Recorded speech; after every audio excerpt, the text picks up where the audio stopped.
So following you guys liking my Howard Unruh video, there is a whole lot of just rampage killers that are not talked about very often. Some of them are Jim Jumper, William Cornell, Simon Cooper, Gung Chang, William Reynolds. They all committed rampage killings, just like the Melvin-Collins rampage killings, the Earl family murders, and Howard Unruh, all of which are in this video, except for Gung Chang. Some of them I didn't cover, some of them I did, but I will briefly mention them.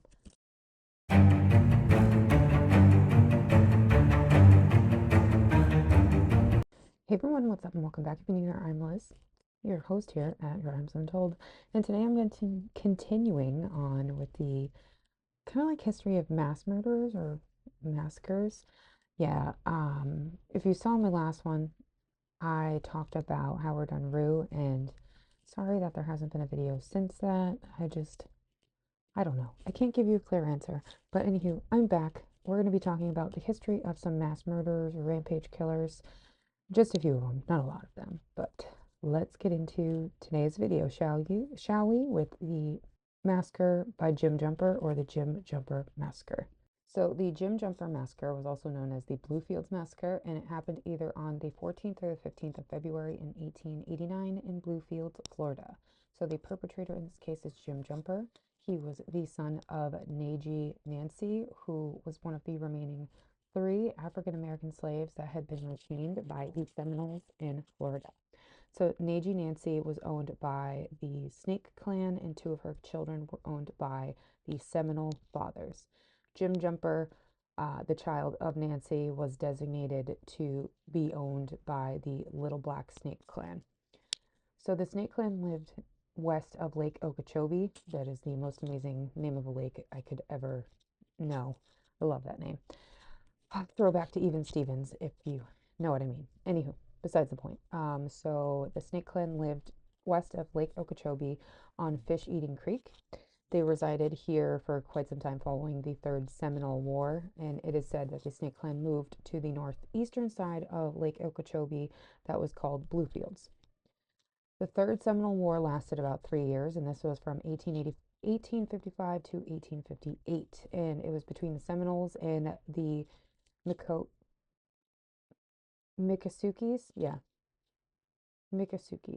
that lived in the area. So Billy Bowlegs, aka Holadamico, raided an area near Fort Myers, which is the western, like southwestern coast near Naples. And this then led them to many skirmishes and raids in retaliation. By the end of 1858, what was left of the Seminoles faced starvation, and they were promised safe passage or cash payments in exchange for leaving the territory to live on land that was considered unsuitable to American settlers. Basically, it was just a giant Ponzi scheme to get these indigenous people off of the land that the American settlers wanted. The Seminole Wars were a continuance of the decline of the indigenous cultures, and it's deeply saddening to see. I have Micmac blood in my family. Micmac is a tribe of indigenous folk that is relative to the northeastern part of the United States, which is where I am, and in Nova Scotia. And depending on what indigenous clan or indigenous family you come from, it's saddening to see the decline in these different areas and not having that rich culture passed down through your family. The generational meanings are different when you pass it to your children or pass it down, or you can't, because none of those stories have been passed down through your family. Unfortunately, my family is one of those. None of those generational teachings were passed down generation to generation because of moving in different areas, because of moving away from family, because of the certain things that my family faced. Same goes with these clans. The long story short, Jim Jumper was known for a reputation. That reputation was for bad deeds. Apparently, he wasn't a good man, and it was thought that on one occasion he was going to rob a man who was on his way back from Punta Rasa after sending a shipment to Cuba. This man was able to evade Jim Jumper, thankfully, and it's known around this time that Jim Jumper actually wanted to marry the daughter of a man named Big Tommy, who was another member of the Seminoles. Jumper was told that he needed to find a wife of his own race because he was African American. That's why. Even with the insistence that he was raised as a Seminole and wanted a wife of the same background, his wishes were refuted again. He would then drink, and his inebriation would be the result of this and so much more, unfortunately. Big Tommy's mother had died recently, and it seems that Jim Jumper was her slave. It is said via some reports that he would have to join her in death, just like their horses. It is also said that Jim Jumper had a wound on his leg, and this is what could have caused him to become delirious and may have become infected shortly before his massacre. One of the witnesses to the attack, her name is Mary Tiger. She's actually the grandmother of Betty May Tiger Jumper. She said she saw the attack that transpired next to the Snake Clan camp. The descriptions are in the book of history about the cattle industry that was written by Joe Ackerman, sorry. But here's the thing, some of the dates of the attack differ. One says February 14th, one says February 15th of 1889. The secondary date of February 14th is said by Billy Bowlegs, and the 15th is by Mary Tiger. But there's also articles that state that the attack happened on March 2nd. Yeah, this date is shown in the New York Times, and it was filed on that date in Jacksonville, Florida. There is a various amount of persons that died during this attack. That's also refuted, but there's no accurate count for this as well. There is a various amount of accurately named people, and there is believed to be more than that. It's believed that Jim entered the camp and started firing his gun. He just let loose on the camp. His bullets would hit some of the children and even a pregnant woman. Of the names we know of his victims, they are Jimmy Tiger, Martha Tiger, Young Tiger, Waxo Miko, which is Big Tommy's wife, Big Tommy, aka Cypress Tom Tiger or Old Tiger, Big Tommy's daughter, Nancy, Billy Bowleg's mother, Jimmy Tiger, Young Tiger's wife, Lucy, and Lake Wilson. There's also a boy in which was shot at, but he escaped, and he would be the one to alert Billy Martin, who was working in a cane field nearby, and he would grab his rifle and go to Snake Clan camp. This is when Martin found Jim Jumper, and Jim Jumper was just sitting, and then Billy Martin shot him. I'm sure Martin told them that he took care of Jumper after killing him. What would happen next is all justice lined with a head scratch, basically. What the Seminoles wanted to do was not contaminate the goods that may have come in contact with Jumper's body. So they borrowed a wagon and oxen from a man named John Addison, who was also in the area. And with the wagon and the oxen, they then pulled Jumper's body to Cypress Pond and left it there. His corpse was then eaten by alligators as a retaliation and justice from the Seminoles. What was left of the Snake Clan moved their camp just a short distance from where it was, and a medicine man or doctor came to clean the campsite of the bad juju that was left by the Jim+Jumper+Massacre. Those that were killed were buried nearby, and unfortunately, the Snake Clan never lived on this property ever again following this massacre. Next, we're going to be delving into Melvin-Collins. So Melvin-Collins is a mass murderer who committed a rampage killing through the window of a boarding house in Chester, Pennsylvania. This transpired on November 6th of 1948, and it happened 1 year prior to the Walk of Death by Howard Unruh. This crime was committed with a .22 caliber rifle, and this would be the same rifle that he would take his own life with after shooting 11, killing 7 of those 11 and injuring 4. So Collins was born in Exmoor, Virginia in 1910, and he was known to have had an extremely violent temper, and which was extremely violent in nature. He had been in prison prior to the shootings and also was known to cut his brother with a knife. Just a week prior to the murders, he checked into a boarding room at 233 Market Street in Chester. They don't know why he came to Chester, and the owner of the building, Mike Pappas, which is really funny because we have a Chris Pappas here in New Hampshire. Anywho, besides the point, Mike Pappas didn't know very much about Melvin-Collins. So on the day of the shooting in question, November 6th of 1948, Collins barricaded the entry of his room at 8:15 a.m. This is when he would drop a dime out of the window of his room on a group of men standing just underneath him, and he would say to them, "Call the cops."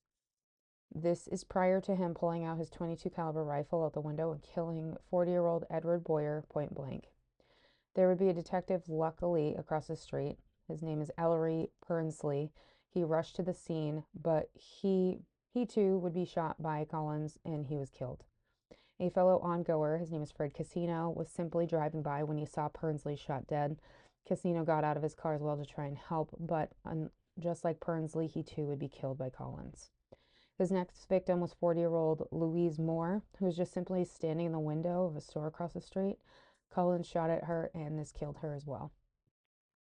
As the cops began to arrive, Peter Parker, which also that's funny, the name, because of Spider-Man, but Peter Parker was just around the scene, and he was shot at, but he would later die on the scene after everything would commence. In addition to Parker, 7-year-old Samuel Hill would be shot while he was trying to flee the scene. Ultimately, Collins would commit suicide by taking the rifle into his mouth and shooting through the top palate of his head, through his head. This was when police were trying to break down his door, following throwing tear gas bombs through the window of his room. So I kind of touched base about this shooting when I was talking about Howard Unruh and his walk of death shooting, because most of the time people talk about him as being the father of mass shootings, but clearly this isn't the case, because we have him, yeah, we have Melvin-Collins, we have Jim Jumper, we have William Cornell, we have, yeah, and we have William Reynolds. We have all of these rampage killings that happened prior to Howard Unruh, even though he is deemed the father of rampage killings. But we have all of these mass murders that happened way before that. So that's why I'm just trying to give you guys more information about these, not just based on the one that I gave you with Howard Unruh, just more that happened prior to him. I know he is more seen as the father of it, but he wasn't the one that initiated it, if that makes sense. So next on our docket, we're going to be talking about William Cornell. So William Cornell, and this is a rampage shooting that happened on July 18th of 1863 in Clifton, Nevada, which is also called Austin, Nevada.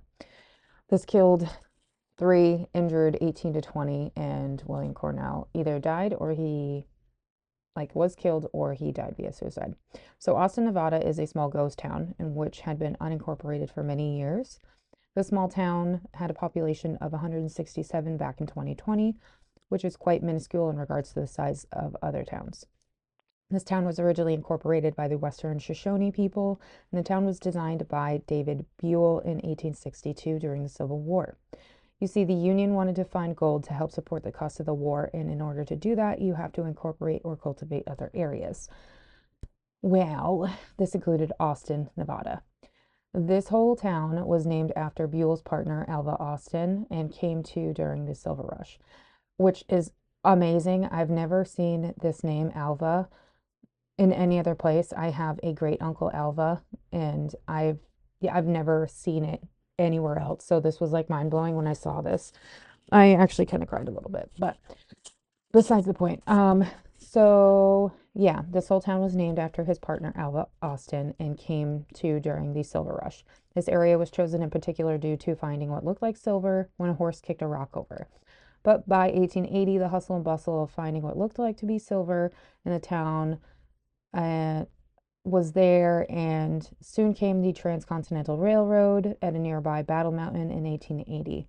But this is around the time that the silver boom had unfortunately dried up, and the town had just dissolved a year later. It was sad. But the history of this town is not what we're focusing on. We are focusing on the crazy axed attack by William Cornell that took place just 2 weeks before Gettysburg happened.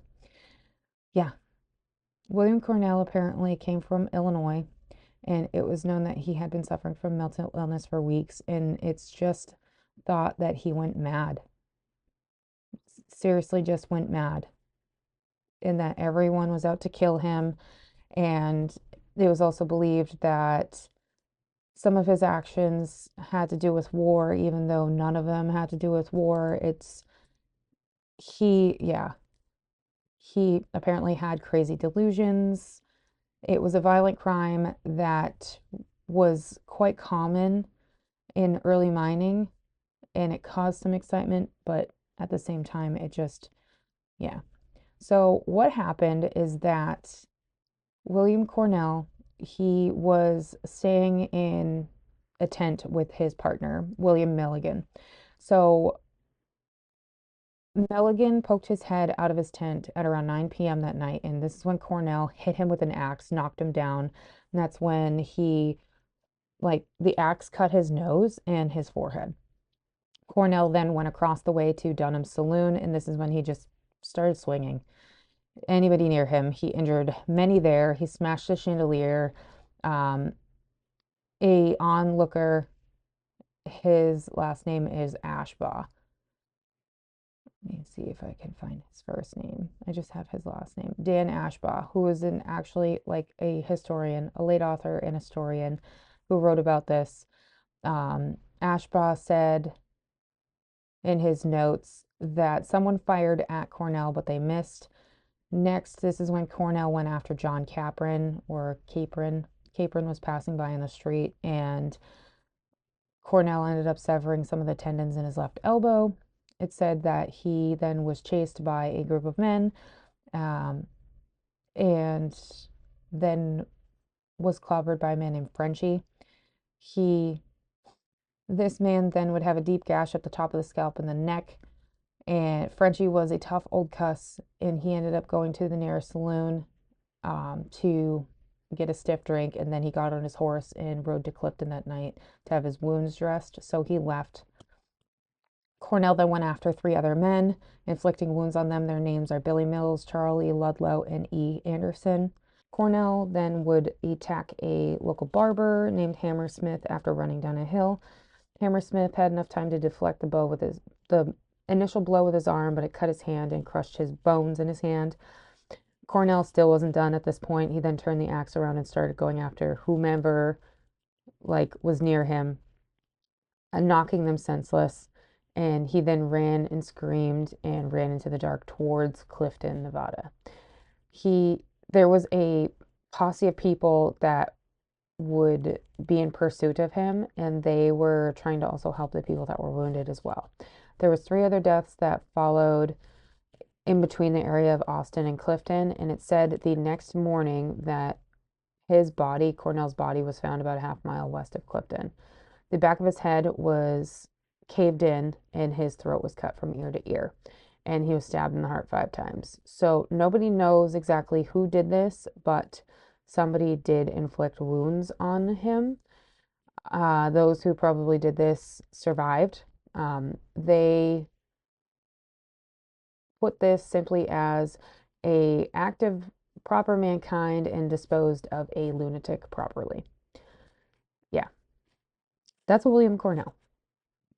Simon Cooper and Gung Chang happened in 1897 and 1898. Simon Cooper was January 1st through the 7th on 1897 at Magnolia and Lynchburg in South Carolina. He killed 5, injured 5, and he was killed by police. He's also a suspect in the Woolfolk murders. Gung Chang was July 18th and 19th in 1898 in Oakland, California, killed 7 and injured 2, and he was killed via an explosion. Next, we're headed to Tuscumbia, Alabama. William Reynolds. This happened on April 6th of 1902. He killed 7, injured 2. He was killed by police and several horses. So he was a man who had no prior record of conviction of any type that would end up killing 7 police officers and injuring 2 others in Tuscumbia, Alabama on April 6th of 1902. He was killed in a shootout as well. So what set off this disturbance was that the police came to his home in a black neighborhood or African American neighborhood of Tuscumbia to arrest him. You see, he was being arrested for obtaining a property under false pretenses. It's believed that he bought this property and shouldn't have. Basically, it all it has to do with race and things like that. It's very racially charged, this whole thing is. It said that William Reynolds would start the shootout with the sheriff and the deputy that came to arrest him, and they were killed as a result. He then would barricade himself inside of his home, and the shootout would ensue. He would kill 5 more white men, and then 2 more were injured. The whole timeline of the shootout would last approximately 4 hours. This would culminate with Reynolds' home being set on fire, and then during this, it said he attempted to escape from his home that would be engulfed in flames. He too was shot dead. Following his death, the police posse that came to absolve the situation would throw his body back into the fire, and 2 other homes were also destroyed because of the fire. They were burned down as well. So our next crime we're going to be talking about is actually by a set of brothers, and one in particular is said more than the other. So James McNamara and James Barnabas McNamara, or JJ and JB, they were known for the LA Times building fire, which killed 21, injured 100 plus, and James McNamara died in prison. This happened on October 1st of 1910. So he is known for being a dynamite expert, in which he used time bombs or pipe bombs at the time of the bombings. In 1909, he was an apprentice for dynamite, or a dynamiter apprentice, and he was somebody that was working with the dynamite to help with buildings and stuff like that. You see, he was a labor unionist, and around the time of 1910, there was also a strike happening for the American Bridge, halting all the work for laborers, but not for the workers of the IW, or the International Association of Bridge and Structural Iron Workers. And it said that in 1906 there was actually a conflict for contracts, which there's always issues with unions and builders and things like that. So this is just another one of those contradictions and problems where they want people to work, but they don't want people to work. They don't want to pay them, but they want them to work all the time. You know what I mean? Anywho, that's besides the point. So, um, it said that JJ and JB, so James and James Barnabas were employed by IW, and JJ, or James, was the treasurer back in 1905, before all of these strikes were happening. And they they were there was a lot of issues because of this strike. Positions were lost, things were changed. The LA Times reported on these things, and it put everybody in a bad position. So, what do you think happened? Bad things are going to happen. JJ and James Barnabas were arrested 6 months following the bombings on October 1st of 1910. So what happened was, the LA Times was a very anti-union place, and unions in the steel industry was at a head. Most of the unions in the area relied on the IW to keep everything afloat and keep working, but because of the strike, it stopped all work. So on September 30th of 1910, JB left a suitcase in the alley between the LA Times building and the Times Annex. This is called Ink Alley, near barrels of flammable ink. In the bombs, or in the suitcase, was a bomb with a clock that would allow the bomb to detonate at a certain time, hence a time bomb. 2 more bombs would be set to go off at the same time, and this was at the homes of Felix Z. Handelar, who was the secretary for M&M, which is the Merchants and Manufacturers Association, and Otis, the publisher of the LA Times. So on October 1st of 1910 at 1:07 a.m., the bomb went off outside of the LA Times buildings. But the brothers didn't put into consideration that there was a natural gas that was piped into the building, and it would set the entire building on fire. Yeah. There was about 115 people inside of the building at the time, and 21 died during the fire. The bomb outside of the homes of the secretary and the publisher of the Times, they were disarmed. They didn't go off because the clocks were wound too tight. It was, if they had gone off, then it would have set those neighborhoods basically on fire because of the amount of dynamite that was in it. There were 16 pieces of dynamite in each of the suitcases. So, like I mentioned, they were arrested 6 months following the bombings. This trial was cause for celebre, which basically means it was a spectacle. Yeah. And their trial, they admitted to setting the explosives. They were convicted and they were sentenced to life in prison. That was JB, James Barnabas. But JJ, or John, a lot of people called him James, but his name is actually John J. So JJ was sentenced to 15 years in prison for the local iron bombings, and he returned to IW as an organizer, whereas JB would end up dying in prison. This is known as one of the deadliest criminal acts in U.S. history and the deadliest crime to go to trial in California. This is definitely something very strange, something very unusual that it never would have been thought to have happened, but it did. After several months, it appeared that the bombers actually had escaped arrest and that there was 5 other bombing targets. This is prior to them being arrested. I'll just say this. And these targets were the Times Auxiliary Printing Plant, the Llewellyn, the Llewellyn Iron Works, the Baker Iron Works, the 2 non-union construction sites, which is the LA County Hall of Records in the Hotel Alexandria. So they had a whole bunch of other people that they wanted to bomb out, but they didn't. One of which was something that he wanted to do as a Christmas present and wanted the explosions to take place on Christmas Day. That way it would hurt others. They had a whole bunch of different ideas that they wanted to encompass, but didn't actually follow through with because they ended up, being arrested. So we have 2 more that we're going to be discussing. That's Gilbert Twigg and then the Earl family murders. So Gilbert Twigg, this one is really kind of weird, but not really. Reminds me of a few of the other ones. But so on August 13th of 1903, this was a Friday night. This incident happened and it is known as the Winfield Massacre. So opening fire with his 12-gauge double-barreled shotgun into a concert that was being held on 9th Avenue and Main Street in Winfield, Kansas. Yeah, the death toll would be 6, and he would wound 25 as well prior to turning his shotgun on himself. 3 more would die due to their injuries at the hospital following this. So 30-year-old Gilbert Twigg was a determined man, as most writings portray him as.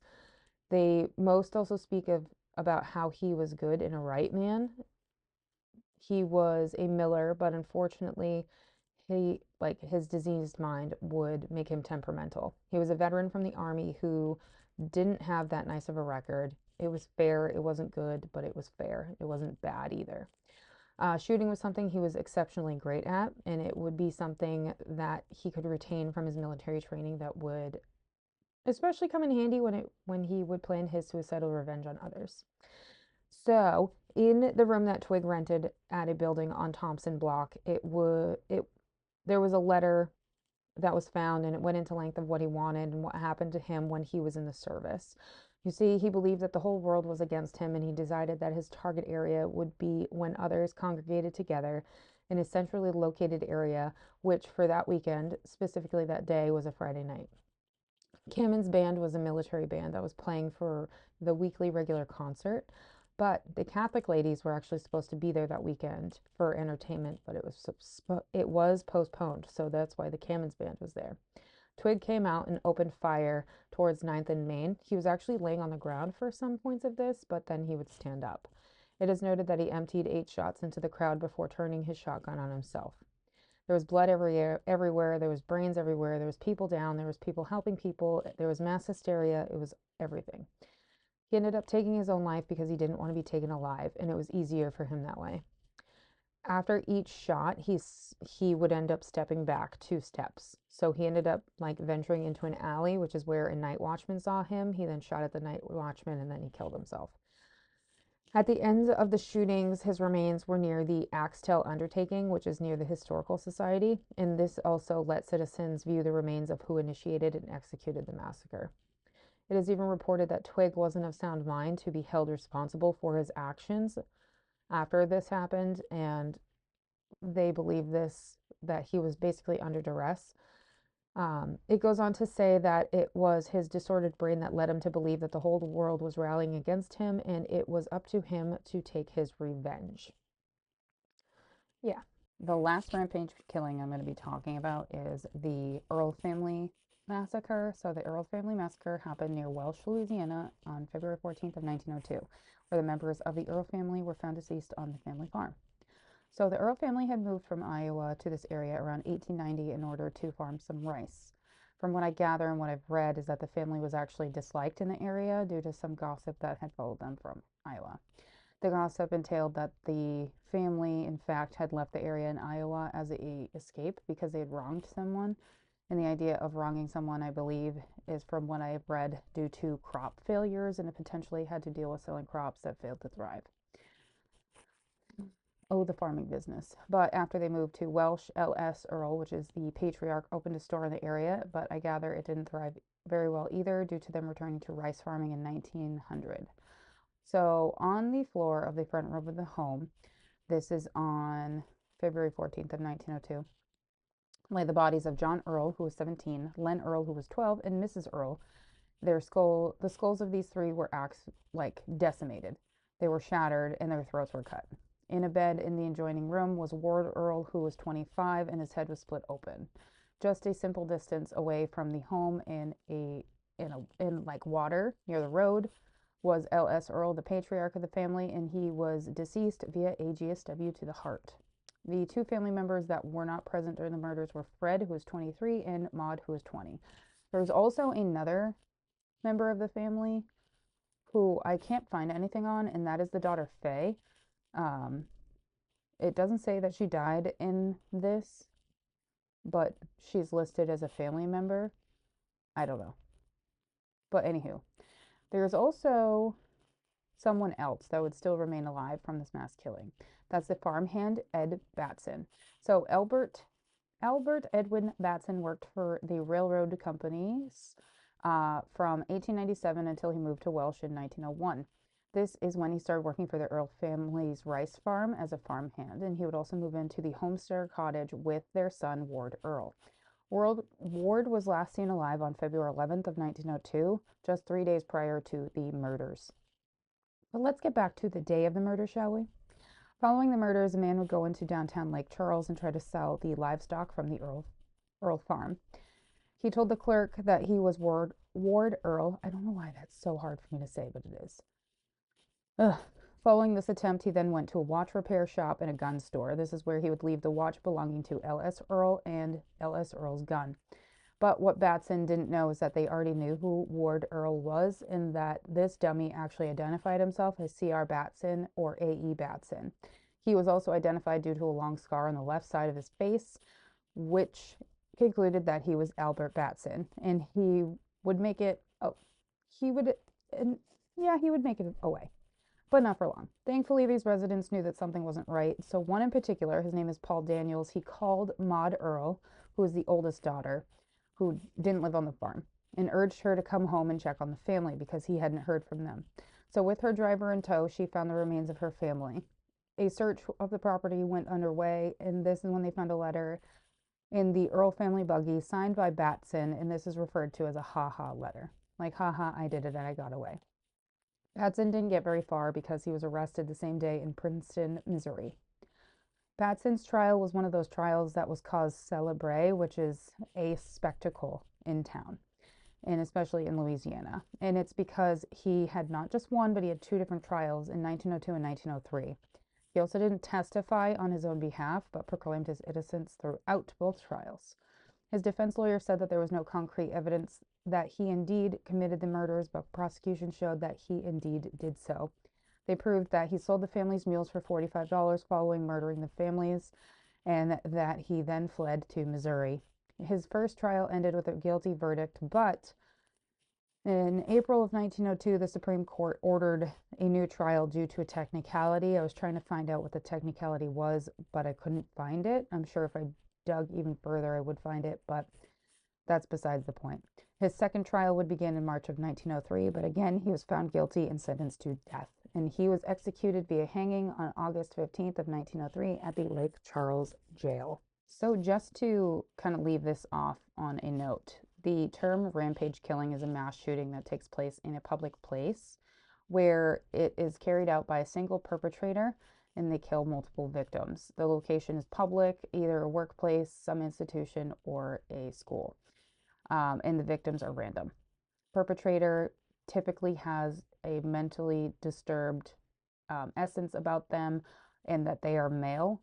of origin, which is interesting that it's all males, typically speaking. They are related to spree killings and rampage school shootings. There's theories about these killings in that it is typically carried out by those that have mental illness, contagion effects, and due to their masculinity or a lack of masculinity, which is intriguing. There is a kind of a theory overview of these in that